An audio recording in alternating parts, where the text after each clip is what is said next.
Greetings and thanks so much for joining us for this PJTV Special, our predictions for 2016. I'm your host, John Phillips. Joining me here in studio is fair-minded civil rights defense attorney Dionne Warwick. And right next to him is PJTV contributor Sly Stallone's mother.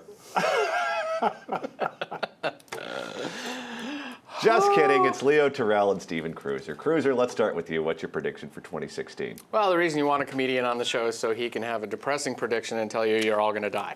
I really wrestled with this. I had two predictions I wanted to go with on Monday. I didn't even send it into our producer until the day before we went with this, and I really think that there's going to be another huge terrorist attack on American soil next year. I think that with President Obama in office, with the focus on with the lack of focus being on international terrorism, and it being his last year, I think that all of the awful people in the world are really going to step up their game next year. And I think the gun violence is going to get worse.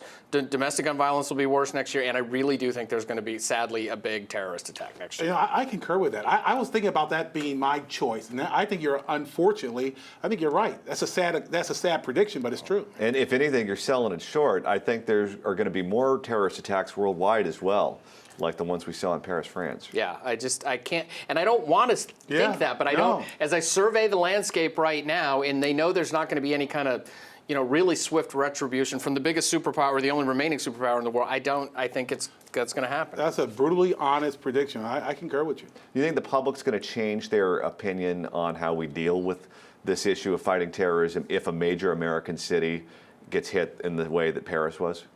I think they're going to. I think the public's already got the appetite for it. I think the question is whether this administration will change it. I think maybe they will. I can't really tell anymore. I don't think they take this seriously. Does the box score matter? No, I don't think the box score matters. I think they do take it serious, but I just don't think they understand. San Bernardino came out of the woodwork. No one expected that from, and so I think they cannot predict the unpredictable. All right, Leo, what's your prediction? My prediction for 2016, I think the timing is perfect, is that Mr. Donald Trump will win the Republican nomination. This show is perfect timing because right now he's leading in all national polls. I think the Republican Party will coalesce behind him. He's going to be the nominee for the Republican Party. I don't see an establishment favorite that can knock him off. It's not Jeb Bush. No. It's not Marco Rubio. Nope. The only people that could theoretically beat him are people that the establishment doesn't like. People like Ted Cruz or Ben Carson.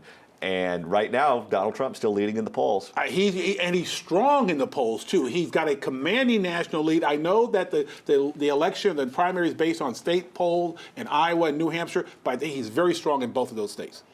I'm in the middle here. I don't know where to go with this anymore because after the last election, I swore off polls. Remember? I was done with polls. I wasn't going to pay attention to polls ever again. And now I'm writing about polls. I'm talking about polls all the time, and it's polls, polls, polls, polls, polls again. So I don't really know where to go with this. I can't really make a case against it, honestly, right now. I'm just going to have to go with that. I couldn't sit there and say, no, you're wrong, because the conventional wisdom, I don't like any of the people with the conventional wisdom, oh, he has to fade. When people talk like that, when they say he has to fade or Ted Cruz can't win, that's all they say. They say, why? You ask them why, and they don't have anything to back that up. Well, he has to. Why? Because he has to. He has to. Why can't Cruz win? Because he can't win.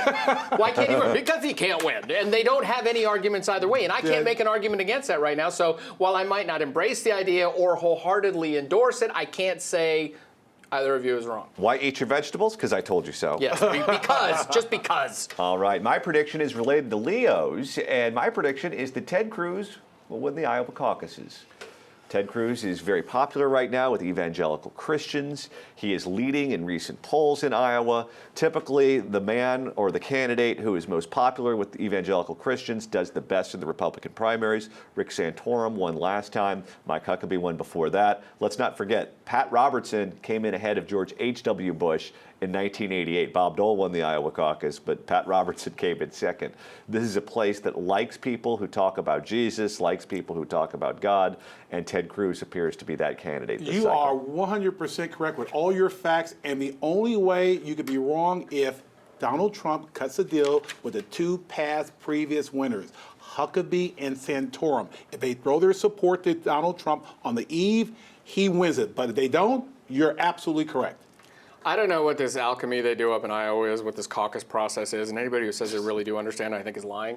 I'm not really sure what the caucuses do. I think you stand and you put feathers on, and then you twist and and then you jump naked into a pool, and that's how you pick your candidate. So I'm not sure. Well, that sounds like Cher's New Year's Eve party. and that too, and that's just so she gets a vote in the Iowa caucuses. But the thing about for Cruz, this is icing on the cake. Cruz was not looking at Iowa. The Cruz strategy has all been about March 1st. A lot of the southern states The SEC looking primary. there. He was not looking at this at all. He might have thought that Carson was going to win it at first. Maybe they were not planning on this. This was not. So this is just icing on the primary cake for him. It's not like he's throwing all of his marbles into Iowa because of the evangelicals, which is what Santorum did and Huckabee did. That was the difference with them. This was not part of the Cruz big overall picture at all. So it's very good for him. You knew he was making a strong play for evangelicals when he showed up to the Kim Davis rally. Yes. As soon as he did that, you knew he was all in with that crowd. That's right. And it's been the logical place for them to go all along. I mean, if they want someone who's actually got a shot at doing this. All right, that's going to do it for today's show. We want to know what you think about our predictions for 2016. Be sure to leave your comments in the comments section below. I'm John Phillips for Stephen Kruiser and Leo Terrell. Thanks so much for watching.